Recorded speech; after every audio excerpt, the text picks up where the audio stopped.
Welcome in, everyone, to another PTN Live here at our Pig Trail Nation studios. And you see the title of this Facebook Live. We want to know, as the NFL draft just wraps up, were the Razorbacks overlooked? Only one Arkansas player being drafted. That's Jonathan Marshall in the 6th round, going to the New York Jets with the number 207 pick. Do you guys feel as though the Hogs were overlooked with only one selection? And for that, to get his thoughts, we bring in our Mike Irwin. Mike, what do you think about that? Do you think Arkansas was kind of given a cold shoulder in this draft?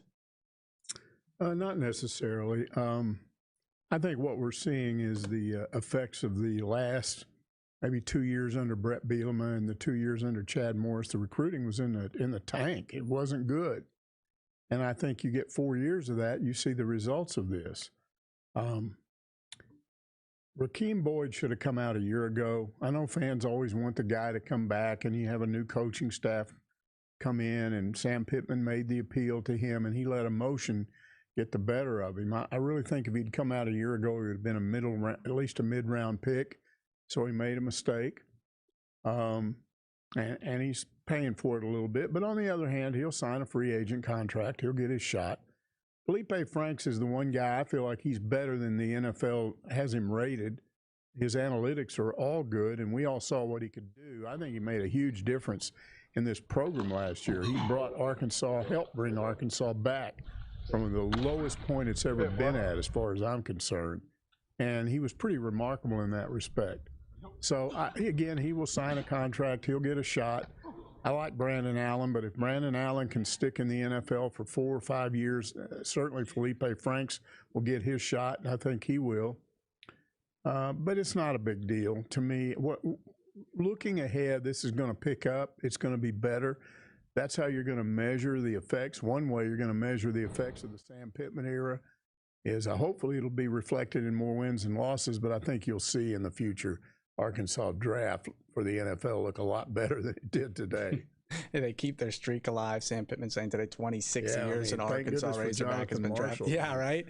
Let's get into some comments really quickly. I believe it's Avi or Avi. I'm sorry if I'm pronouncing your name wrong. Felipe Franks and anyone who had the right attitude should have stayed, as Mike just touched on that.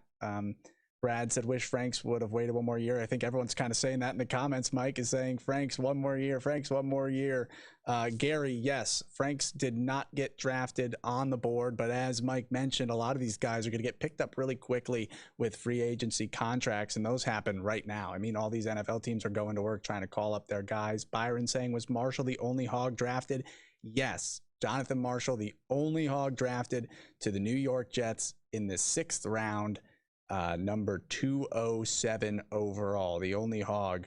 So Rakeem Boyd, and I'll pull up a board for you really quick as I get through these comments of all the Hogs we were looking at and who got drafted and who didn't. Martha says, what else is new? We always get passed over, no matter how many excellent players we offer. Makes me sad and frustrated for the young men who put themselves out there with such high hopes. That's the hard thing about the NFL draft. You know, that's the harsh reality, but doesn't mean it's over, Martha. These guys, as we just were talking about, can get back in on an undrafted free agency contract. And I mean, look at a guy like James Robinson in Jacksonville. He became a starting running back and a darn good one at that on a free agency undrafted contract.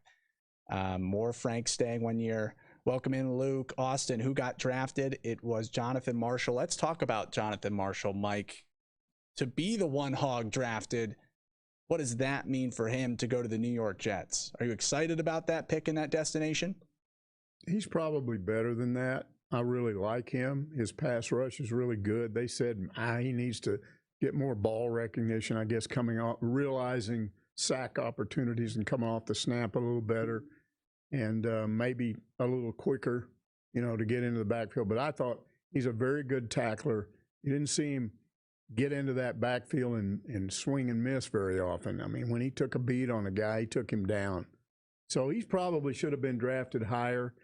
And maybe the other two guys should have been drafted. But look, with the NFL, you're going to get a shot. You're going to get your chance. I had an ex-brother-in-law that got a shot years ago with the Padres, and I just told him, once you get into training camp, you got to make something happen. There's more pressure on you when you're a free agent. You don't get that little comfort zone thing. You got to make somebody notice you in a hurry. But most of these players have spent their whole football careers having to get notice, having to get people to pay attention to them. So you just pick it up and do it again. They'll get their chance. Jonathan Marshall being selected by the New York Jets in the 6th round. Really impressive for his side at 3'10", runs a really quick 40, had a really good 3-cone. This is a guy that was impressed with his speed and ability, and initial penetration was the big thing that teams were looking at, that he does really well off the line of scrimmage. Todd McShay had him ranked right around the low 200s in terms of an overall prospect on his big board, ESPN's Todd McShay. So Jonathan Marshall, the only Hog drafted in 2021's NFL draft. Let us know what you guys are thinking. I see a lot of comments about Rakeem. We'll get to him in a second. Let us know. Do you think the Hogs were overlooked?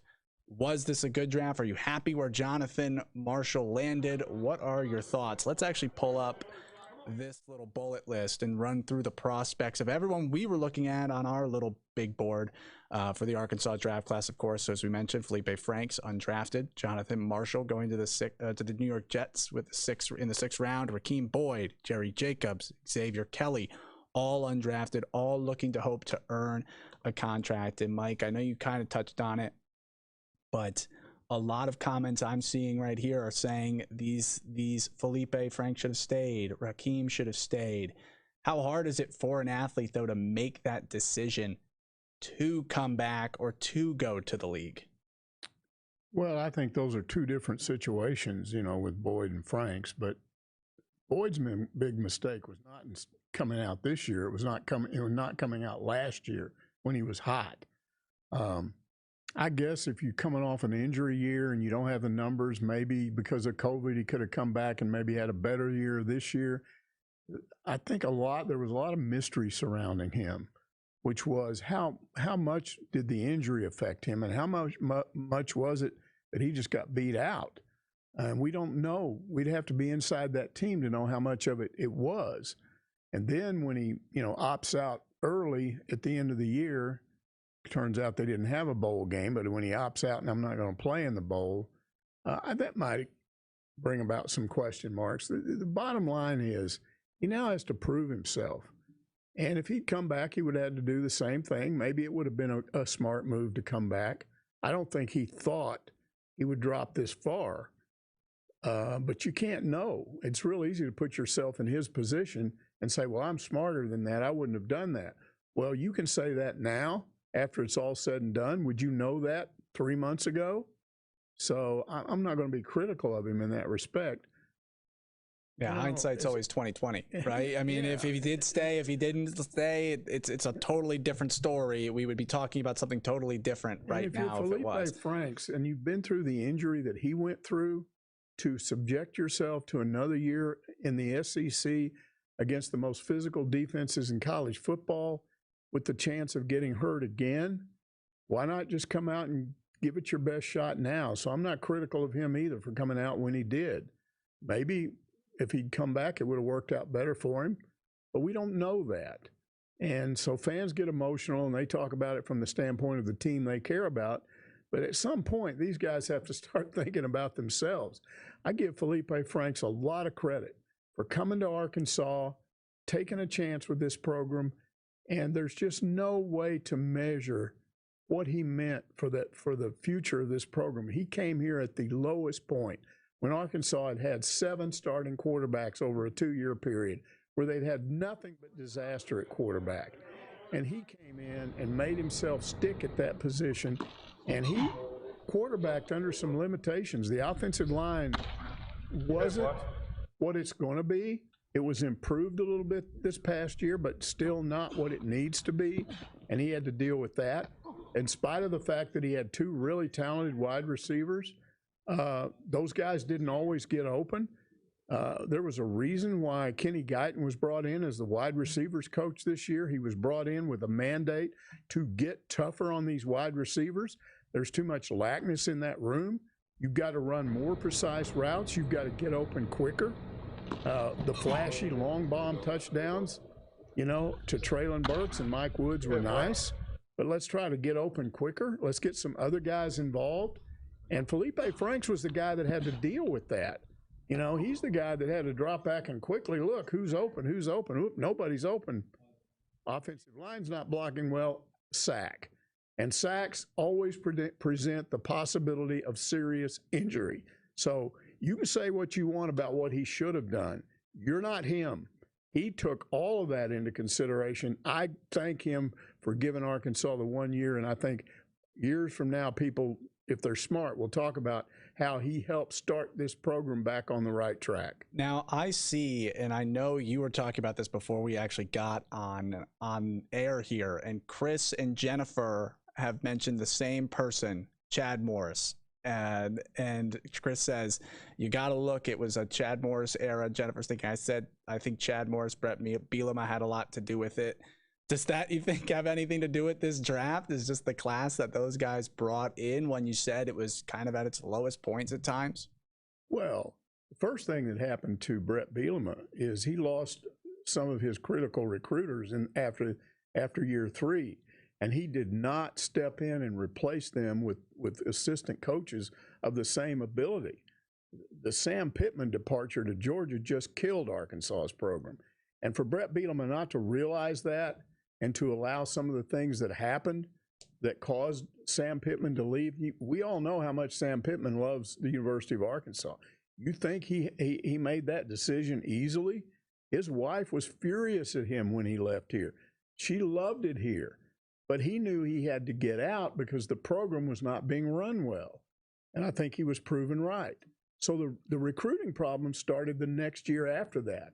Went 2 years under Bielema, then 2 more years under Chad Morris. You go 4 straight years without a decent recruiting class, this is what you end up with in the NFL draft. And I think Byron's voicing some of those. He's saying, yep, my Steelers drafted a punter from Georgia Tech that could have been Franks or Boyd. Yeah, Florida had a place kicker get drafted around pick 130, right around there.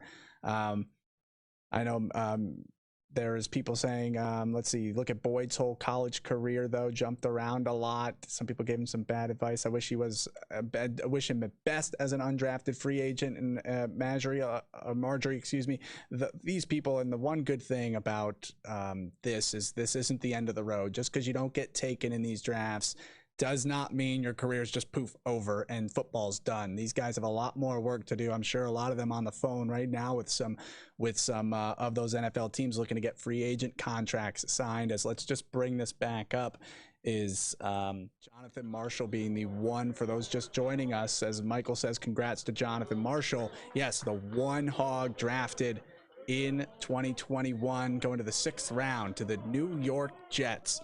Pick number 207. Congratulations to Jonathan Marshall, keeping the Arkansas streak alive of 26 years of a Razorback taken in the NFL draft. Josh still throwing love out. If we see a Josh for Franks and Boyd, those guys should be getting a shot in the league, at least on a free agent deal and a prove-it deal, because they're off the big board. There was only 2 really quarterbacks left, and you could argue Franks was the best one on the board. We were just waiting to see if he would get selected, and it just didn't happen, especially when you looked at Mr. Irrelevant was Tampa Bay. They already picked a quarterback in this draft. It just wasn't going to happen. The chips didn't fall where they would have, but let us know in the comments what you're thinking. As we're going to wrap this up really soon, but were the Hogs overlooked? I think it's kind of accurate of what this program was. They had a lot of guys. The expectation, Mike, was that, a lot of these guys were day 3 people. 5 through 7 rounds. So I don't know. I pose the question as, are the Hogs overlooked? I necessarily think it's a realistic portrayal, just because this is kind of what we expected. Maybe we thought some would be taken on the tail end. It just didn't happen. I think, am I surprised? Yeah, maybe I thought Franks would get drafted and a team would take a hit on him, because I think he and Ian Book were right around the same talent level. Before we wrap up, just for those people joining us who missed your first statement, do you think the Hogs were overlooked? And again, I don't think so. Maybe you could make an argument, a little bit of an argument that Marshall probably should go around higher maybe or something. But the way that works, it's not hard to understand why it happened. I think Felipe Franks is a better quarterback than they have him rated at right now. Again, his analytics are good. I mean, this guy's got a cannon for an arm, and he's accurate. He can throw it deep, and he can throw it accurately. I think they looked at, you know, how quickly he got rid of the ball, some of the issues with being, you know, running around trying to find an open receiver. To me, you ought to be able to see that's not his problem. And he's a big physical kid. He's a kid that, I know he had the one serious injury, but he's big and physical and the kind of guy that can stand up to a pounding. And I don't know that the running part of it is all that big a deal, but he's a 4.5 guy. So 4.5, low 4.6.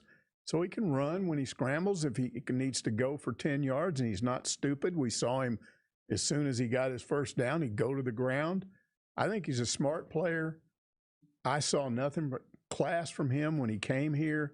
And, you know, if you're looking at the off-the-field stuff, that's all good.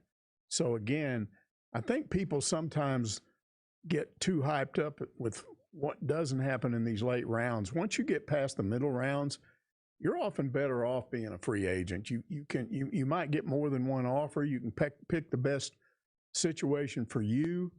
And again, you're going to have to prove yourself. Even if you go middle rounds, they're not going to mess with you for too long. So the NFL is, again, I had an ex-brother-in-law that was in the NFL for less than about a summer. And I know you don't have much time to show them what you can do unless you're one of those top 2, 3, 4 rounds.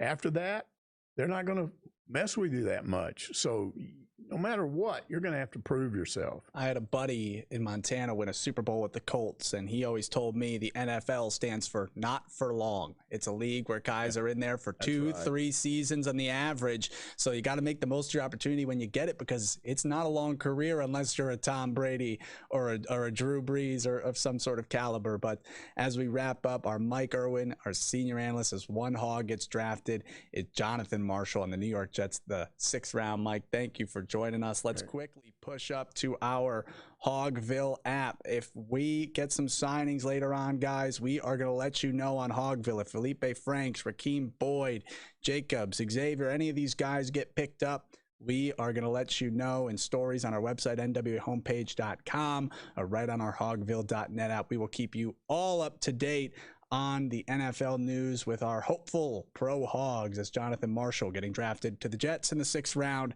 Thank you, everyone, so much for joining us. Enjoy the rest of your weekend, and we will see you soon. Thanks for watching this Pig Trail Nation report.